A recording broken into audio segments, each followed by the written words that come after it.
Өрөө орлогын харьцаа 70% дээр тогтоож өгсөн энгийнээр тайлбарлавал эргэн тэтгэврийн зээл эсвэл цалингийн зээл авахдаа болохоор сар төлөх зээл төлөлтөө дээдл нь тэрхүү орлогынхан 70% нарийн харуулж болно гэсэн. Жишээлбэл би өөрөө миний цалингийн хэмжээ сая төгрөг байлаа гэхэд эргүүлээ сар төлөх хэмжээ маань хамгийн дээдл нь 700 сая төгрөг байх юм аа.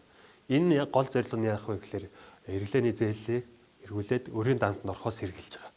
Өрийн дарамтанд орохоос сэргийлнэ гэдэг нь өөрөө иргэдийг өөрийг нь хамгаалж байгаа юм зохицуулттай байна.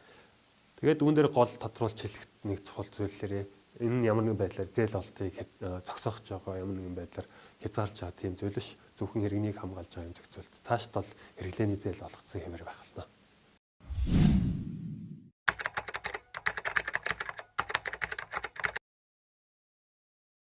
Хэрэглээний зээлийн өр орлогын харьцаа 70% дээр тогтоохлоор эргүүлээд иргэд маань өөрөө хугацаагаа сонгох юм хөө ирэлцэл төрдөг.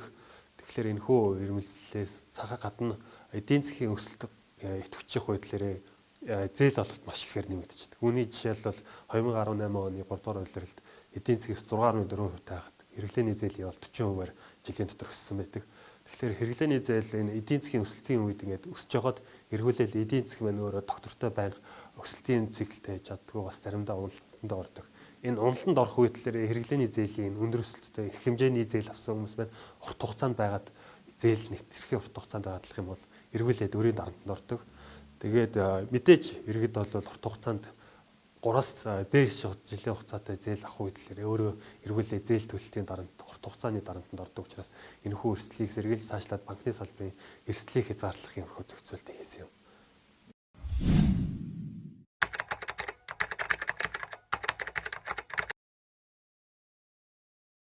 Зээлийн салбарын хувьд авч үзэх юм бол нийт зээл болт 16.3 их найдвар байгаа.